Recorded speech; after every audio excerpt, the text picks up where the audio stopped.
Hi dears, എന്തൊക്കെ എല്ലാവരുടെയും വിശേഷം? എല്ലാവരും സുഖമായിരിക്കുന്നോ?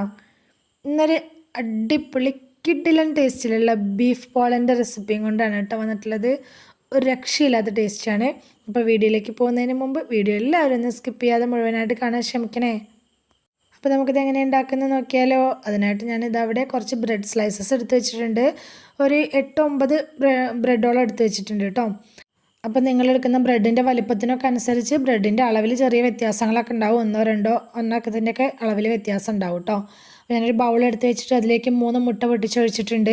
അതിലേക്ക് എരിവിന് ആവശ്യമായിട്ടുള്ള കുരുമുളക് പൊടി, ആവശ്യത്തിന് ഉപ്പും ചേർത്ത് കൊടുത്തിട്ട് ഈ മുട്ട നന്നായിട്ടൊന്ന് ബീറ്റ് ചെയ്തെടുക്കണം. വിസ്ക് ഉപയോഗിച്ച് ബീറ്റ് ചെയ്തെടുത്താൽ മതി കേട്ടോ. നന്നായിട്ടൊന്ന് ഇളക്കി യോജിപ്പിച്ചെടുത്ത ശേഷം ഞാനിതിലേക്ക് 1/2 കപ്പ് പാല് ചേർത്ത് കൊടുക്കുന്നുണ്ട്. ഇനി വേണമെന്ന് നോക്കിയിട്ട് നമുക്ക് വേണമെങ്കിൽ വീണ്ടും ചേർത്ത് കൊടുക്കുക. ആദ്യം തന്നെ ഒരുപാട് ഒഴിച്ചു കൊടുക്കരുത്. പാലും ചേർത്ത് കൊടുത്ത ശേഷം നന്നായിട്ട് വീണ്ടും ഇളക്കി യോജിപ്പിച്ചെടുക്കുക.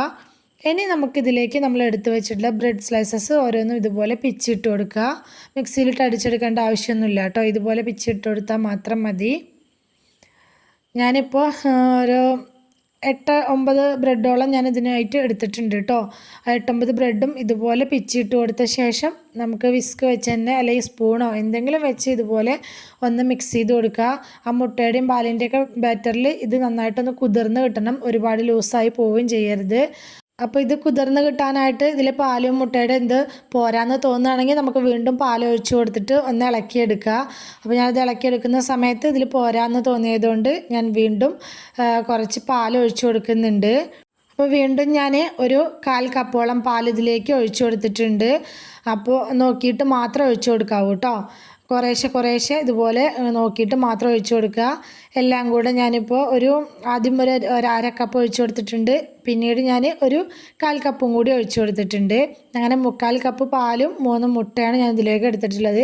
ഇതുപോലത്തെ ഒരു ബാറ്ററായിട്ടാണ് കിട്ടേണ്ടത് കേട്ടോ. ഒരുപാട് ലൂസും ആവരുത്, ഒരുപാട് ടൈറ്റും ആവരുത്. ഇനി അതൊരു സൈഡിലേക്ക് മാറ്റി വെക്കുക. ഇനി നമുക്ക് മസാല തയ്യാറാക്കാനായിട്ട് ഞാനൊരു കടായി വെച്ച് കൊടുത്തിട്ടുണ്ട്. കടായി ചൂടായി വന്ന സമയത്ത് വെളിച്ചെണ്ണ ചേർത്ത് കൊടുത്തിട്ടുണ്ട്. വെളിച്ചെണ്ണ ചൂടായി വന്ന സമയത്ത് ഇഞ്ചി വെളുത്തുള്ളി ചതച്ചത് 1 ടേബിൾ സ്പൂൺ ചേർത്ത് കൊടുത്തിട്ടുണ്ട്. ചതച്ച് ചേർത്ത് കൊടുക്കണം കേട്ടോ. പേസ്റ്റ് ചേർത്ത് കൊടുക്കരുത്. പേസ്റ്റ് ചേർത്ത് കൊടുക്കുന്നതും ചതച്ചത് ചേർത്ത് കൊടുക്കുന്നതും തമ്മിൽ നല്ല വ്യത്യാസമുണ്ട് കേട്ടോ ടേസ്റ്റിന്. അതിൻ്റെ പച്ചമണം പോയി വന്ന ശേഷം ഞാനിതിലേക്ക് ഒരു വലിയ സവാള കുനുകുനാന്ന് കട്ട് ചെയ്തതും അതുപോലെ തന്നെ എരിവിന് ആവശ്യമായിട്ടുള്ള പച്ചമുളക് കുനുകുനാന്ന് കട്ട് ചെയ്തതും ചേർത്ത് കൊടുത്തിട്ടുണ്ട്. പിന്നെ ആ ഉണ്ടമുളകില്ലേ, പച്ചമുളക്, അതാണ് ചേർത്ത് കൊടുത്തിട്ടുള്ളത്. ഒരെണ്ണം കുനുകുനാന്ന് കട്ട് ചെയ്തിട്ട് അതാണ് ചേർത്ത് കൊടുത്തിട്ടുള്ളത്. ഇനി ഇത് നന്നായിട്ടൊന്ന് സോഫ്റ്റായി വരുന്നത് വരെ ഒന്ന് വഴറ്റിയെടുക്കണം. സവാളയുടെ കളർ ചേഞ്ച് ആവേണ്ട ആവശ്യമൊന്നുമില്ല. നല്ലപോലെ ഒന്ന് സോഫ്റ്റായി വരുന്ന സമയത്ത് കുറച്ച് കറിവേപ്പില കുനുകുന കട്ട് ചെയ്തിട്ട് അതും ചേർത്ത് കൊടുത്തിട്ടുണ്ട്. വീണ്ടും നന്നായിട്ടൊന്ന് മിക്സ് ചെയ്തെടുക്കുക. സവാള അത്യാവശ്യം നന്നായിട്ടൊന്ന് സോഫ്റ്റായി വരുന്നത് വരെ നമുക്കിതൊന്ന് വഴറ്റിയെടുക്കുക. ഞാൻ പറഞ്ഞ പോലെ കളർ ചേഞ്ച് ആക്കി എടുക്കേണ്ട ആവശ്യമൊന്നുമില്ല കേട്ടോ.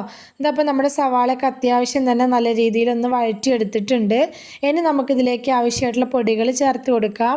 1/4 ടീസ്പൂൺ മഞ്ഞൾപ്പൊടി, 1 ടീസ്പൂൺ കാശ്മീരി മുളക് പൊടി, 3/4 ടീസ്പൂൺ മീറ്റ് മസാലപ്പൊടി, ഒരു 1/2 ടീസ്പൂണോളം ഗരം മസാലപ്പൊടി. പൊടികളായിട്ട് ഇത്രയാണ് ചേർത്ത് കൊടുത്തിട്ടുള്ളത്. നിങ്ങൾക്ക് വേണമെങ്കിൽ എരിവിനനുസരിച്ച് കുരുമുളക് പൊടിയൊക്കെ വേണമെങ്കിൽ ചേർത്ത് കൊടുക്കാം കേട്ടോ. അപ്പോൾ ഞാനിതിൽ പച്ചമുളക് ചേർത്തതിനെ കൊണ്ട് പിന്നെ കുരുമുളക് പൊടി ഒന്നും ചേർത്തിട്ടില്ല. അപ്പോൾ മസാലപ്പൊടികളൊക്കെ നമ്മളുടെ ഇഷ്ടത്തിനനുസരിച്ച് ചേർത്ത് കൊടുക്കുക. മസാലപ്പൊടികളുടെയൊക്കെ പച്ചമണം പോയ ശേഷം ഞാനിതിലേക്ക് ഒരു വലിയ ക്യാപ്സിക്കത്തിൻ്റെ പകുതി ഭാഗം കട്ട് ചെയ്തിട്ട് അത് ചേർത്ത് കൊടുത്തിട്ടുണ്ട്. നല്ല കുനുകുനാന്ന് കട്ട് ചെയ്തിട്ടാണ് കേട്ടോ ചേർത്തിട്ടുള്ളത്. പിന്നെ ക്യാപ്സിക്കം ചേർത്ത് കഴിഞ്ഞാൽ നമ്മൾ പിന്നെ ഒരുപാട് നേരം വഴറ്റേണ്ട ആവശ്യമൊന്നുമില്ല. ഇതിലേക്ക് മസാലയ്ക്ക് ആവശ്യമായിട്ടുള്ള വളരെ കുറച്ച് മാത്രം ഉപ്പ് ചേർത്ത് കൊടുത്തിട്ടുണ്ട്. അപ്പോൾ ഞാൻ ബീഫിലേക്ക് ഉപ്പ് ചേർത്തിട്ട് വേവിച്ചിട്ടാണ് എടുത്തിട്ടുള്ളത്. അതിനെക്കൊണ്ട് മസാലയിൽ വളരെ കുറച്ച് ഉപ്പ് മാത്രമാണ് കേട്ടോ ചേർത്തിട്ടുള്ളൂ. ഇനി മസാല ഒന്നങ്ങ് വഴറ്റിയെടുത്ത ശേഷം ഞാനിതിലേക്ക് ബീഫാണ് ചേർത്ത് കൊടുക്കുന്നത്. അപ്പം ഞാൻ ബീഫ് നല്ലപോലെ ഒന്ന് വേവിച്ചിട്ട് ഒന്ന് പൊരിച്ച് ക്രഷ് ചെയ്തെടുത്തിട്ടുള്ളതാണ് കേട്ടോ. ഒന്ന് പൊരിച്ച ശേഷം ക്രഷ് ചെയ്തെടുത്തിട്ട് ഇതുപോലെ മസാലയിലേക്ക് ചേർത്ത് കൊടുക്കുന്ന സമയത്ത് നമ്മുടെ മസാലയ്ക്ക് നല്ല ടേസ്റ്റ് ഉണ്ടായിരിക്കും. ബീഫ് ഉപ്പ്, കുരുമുളക് പൊടി, മഞ്ഞൾപ്പൊടി കൂടി ചേർത്ത് വേവിച്ചെടുത്തിട്ടുള്ളതാണ്. അതുപോലെ ഒരുപാട് മസാലകളൊന്നും ചേർത്തിട്ടില്ല കേട്ടോ. അത്രയും ചേർത്ത് കൊടുത്തിട്ടാണ് ബീഫ് വേവിച്ചെടുത്തിട്ടുള്ളത്. അത് ഒന്ന് വേവിച്ച ശേഷം എണ്ണയിലിട്ടൊന്ന് പൊരിച്ചെടുത്തിട്ടുണ്ടായിരുന്നു. എന്നിട്ടാണ് ക്രഷ് ചെയ്തെടുത്തിട്ടുള്ളത്. ക്രഷ് ചെയ്തെടുക്കുന്ന സമയത്ത് ഒരുപാട് അങ്ങ് പൊടിഞ്ഞു പോവാതിരിക്കാൻ ശ്രദ്ധിക്കണേ. ബീഫ് ചേർത്ത് കൊടുത്ത ശേഷം പിന്നെ കുറച്ച് സമയം നമ്മൾ ഈ മസാലയിൽ ഇതിനെ ഒന്ന് വഴറ്റിയെടുക്കണം. ഒന്നങ്ങ് മൊരിയിച്ചെടുക്കണം. ഈ മസാലയും നമ്മൾ ക്രഷ് ചെയ്തെടുത്തിട്ടുള്ള ബീഫും തമ്മിൽ നന്നായിട്ട് മിക്സ് ആക്കി എടുക്കണം, നന്നായി യോജിപ്പിച്ചെടുക്കണം. ലാസ്റ്റ് നമുക്കിതിലേക്ക് കുറച്ച് മല്ലിയില കൂടി ചേർത്ത് കൊടുക്കണം. ഒരു പിടിയോളം മല്ലിയില ഞാൻ ചേർത്ത് കൊടുത്തിട്ടുണ്ട് കേട്ടോ. മല്ലിയിലയൊക്കെ നല്ലോണം ചേർത്ത് കൊടുക്കുന്ന സമയത്ത് ഈ മസാലയ്ക്ക് നല്ല ടേസ്റ്റ് ഉണ്ടാവും. അപ്പോൾ അതുകൂടി ചേർത്ത് കൊടുത്തിട്ട് കുറച്ച് സമയം കൂടി ഞാൻ ഇതുപോലെ ഒന്ന് വഴറ്റിയെടുക്കുന്നുണ്ട്. നമ്മൾ അടിപൊളി ടേസ്റ്റിലുള്ള നമ്മുടെ ഒരു മസാല ഫില്ലിങ്ങിനുള്ള മസാല ഇവിടെ റെഡി ആയിട്ടുണ്ട്. ഇനി നമ്മൾ ഇതുപോലെ ഒരു സോസ് പാൻ എടുത്ത് വെച്ചിട്ട് അതിലേക്ക് കുറച്ച് ഓയിലാക്കി കൊടുത്തിട്ടുണ്ട്. അപ്പോൾ ഞാനിപ്പോൾ കുറച്ച് ഓയിലാക്കിയിട്ടുണ്ടായിരുന്നുള്ളൂ. അപ്പോൾ നിങ്ങൾ ആക്കി കൊടുക്കുന്ന സമയത്ത് കുറച്ചധികം ഓയിൽ ഇതിൻ്റെ അടിഭാഗത്ത് ആക്കി കൊടുക്കണം കേട്ടോ, ഇല്ലെങ്കിൽ അടിയിൽ പിടിക്കും. എനിക്ക് ലാസ്റ്റ് അങ്ങനെ പറ്റിയിട്ടുണ്ടായിരുന്നു, അതുകൊണ്ടാണ് ഞാൻ പറഞ്ഞിട്ടുള്ളത് കേട്ടോ. അപ്പോൾ ഇതുപോലെ ഒരു തട്ടോ ദോശക്കല്ലോ അങ്ങനെ എന്തെങ്കിലും വെച്ച് കൊടുക്കുക സ്റ്റവിൻ്റെ മുകളിൽ. അതിൻ്റെ മുകളിലേക്കാണ് ഈ സോസ് പാൻ വെച്ച് കൊടുക്കേണ്ടത്. സോസ് പാൻ വെച്ച് കൊടുത്ത ശേഷം നമ്മൾ ആദ്യം കുതിർത്ത് വെച്ചിട്ടുള്ള ബ്രെഡില്ലേ, പാലിൻ്റെയും മുട്ടയുടെയും മിക്സിൽ കുതിർത്ത് വെച്ചിട്ടുള്ള ബ്രെഡ് പകുതി ചേർത്ത് കൊടുക്കുക, മുഴുവനായിട്ട് ചേർത്ത് കൊടുക്കരുത്. ബ്രെഡിൻ്റെ മിക്സ് ഇതുപോലെ സോസ് പാനിലേക്ക് പകുതി ചേർത്ത് കൊടുത്ത ശേഷം ഒരു സ്പാച്ചുല സ്പൂൺ എന്തെങ്കിലും വെച്ചിട്ട് ഇതുപോലെ ഒന്ന് നിരത്തി കൊടുക്കുക. ഒരുപാട് തിന്നായിട്ട് പരത്തിയെടുക്കരുത്, കുറച്ചൊരു കട്ടി വേണം കേട്ടോ. നടുഭാഗത്തൊക്കെ കുറച്ചൊരു കട്ടിയിലാവണം പരത്തിയെടുക്കേണ്ടത്.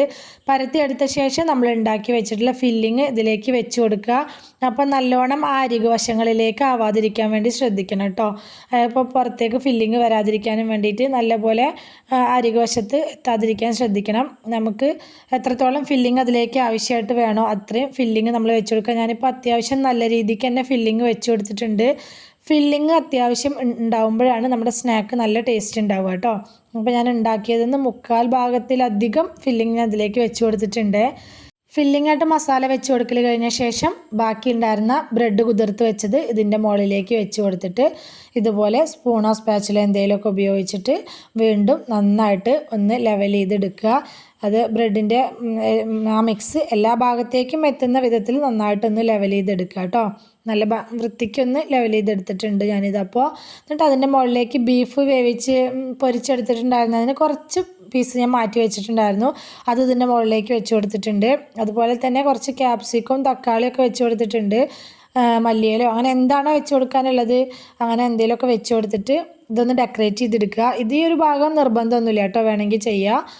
എന്നിട്ട് മൂടി വെക്കുക. എന്നിട്ട് നമുക്ക് ഇതിൻ്റെ അടിവശം കുക്കായി വരുന്നത് വരെ ഒന്ന് വേവിച്ചെടുക്കുക. അപ്പോൾ നിങ്ങൾ ഇടയിൽ മൂടി തുറന്നിട്ട് ഒന്ന് നോക്കണം കേട്ടോ. അപ്പോൾ ഇത് വെന്ത് വന്നിട്ടുണ്ടെങ്കിൽ ഇതുപോലെ സ്പാച്ചില വെച്ചിട്ട് സൈഡ് ഭാഗം ഇങ്ങനെ ആക്കി കൊടുക്കുന്ന സമയത്ത് വിട്ട് വന്നിട്ടുണ്ടാവും. ആ സമയത്ത് നമുക്കിതൊന്ന് തിരിച്ചിട്ട് കൊടുക്കുക. അപ്പോൾ ഞാനിതപ്പോൾ അത് തിരിച്ചിട്ട് കൊടുത്തിട്ടുണ്ട്. ഒരു പ്ലേറ്റിലേക്കാണ് ഞാൻ തിരിച്ചിട്ട് കൊടുത്തിട്ടുണ്ടായിരുന്നത്. ഇനി വേറൊരു പാൻ വെച്ചിട്ട് അതിലേക്ക് ഇതുപോലെ കുറച്ച് ഓയിലാക്കി കൊടുത്തിട്ട് ഇത് ഈ പ്ലേറ്റിലുള്ളത് നേരെ അതിലേക്ക് വെച്ച് കൊടുക്കുക, ആ പാനിലേക്ക്. എന്നിട്ട് അതിൻ്റെ ആ മുകൾ വശം കൂടി ഒന്ന് കുക്കായി വരുന്ന സമയം വരെ നമുക്കിതൊന്ന് കുക്ക് ചെയ്തെടുക്കുക കേട്ടോ. അത് കരിഞ്ഞു പോവാതിരിക്കണം, ഫ്ലെയിം നല്ലപോലെ കുറച്ചും വെക്കണം. ഇതപ്പോൾ നമ്മുടെ ബീഫ് പോളൊക്കെ നല്ല അടിപൊളിയായിട്ട് തന്നെ കിട്ടിയിട്ടുണ്ട്. അപ്പോൾ ഞാൻ പറഞ്ഞ പോലെ ആദ്യത്തെ ബ്രെഡിൻ്റെ മിക്സ് വെച്ച് കൊടുക്കുന്ന സമയത്ത് കുറച്ച് ഓയിൽ അധികം ഒഴിച്ചു കൊടുക്കണേ, ഇല്ലെങ്കിൽ ഇതുപോലെ പാനിലൊന്ന് ചെറുതായിട്ട് പിടിക്കാൻ ചാൻസ് ഉണ്ട് കേട്ടോ. അപ്പോൾ തീർച്ചയായിട്ടും നിങ്ങളെല്ലാവരും ഒന്ന് ട്രൈ ചെയ്ത് നോക്കണം കേട്ടോ. നിങ്ങൾക്ക് എന്തായാലും ഇഷ്ടമാവും. കിഡിലൻ ടേസ്റ്റുള്ള ഒരു ബീഫ് പോളൻ്റെ റെസിപ്പിയാണ്.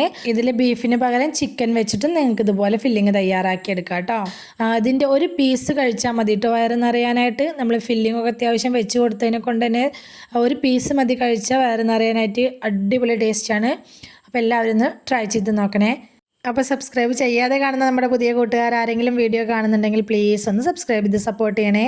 അതുപോലെ തന്നെ വീഡിയോ ഇഷ്ടമായിട്ടുണ്ടെങ്കിൽ മറക്കാതെ ലൈക്ക് ചെയ്യണേ. നിങ്ങളുടെ അഭിപ്രായങ്ങളൊക്കെ കമൻറ്റായിട്ട് പറയണം. റെസിപ്പി ഇഷ്ടമായിട്ടുണ്ടെങ്കിൽ നിങ്ങളുടെ ഫ്രണ്ട്സിനോ ഫാമിലിക്കോ ഒക്കെ ഒന്ന് ഷെയർ ചെയ്ത് കൊടുക്കുക കൂടി വേണേ. ഇതുവരെ കൂടെ നിന്ന് സപ്പോർട്ട് ചെയ്തിട്ടുള്ള എൻ്റെ എല്ലാ മുത്തമണികൾക്കും ഒരുപാട് നന്ദി. എന്നാൽ ശരി, സിമ്പിൾ ആൻഡ് ടേസ്റ്റി റെസിപ്പിയുമായി ഞാൻ വീണ്ടും വരാം. ബൈ.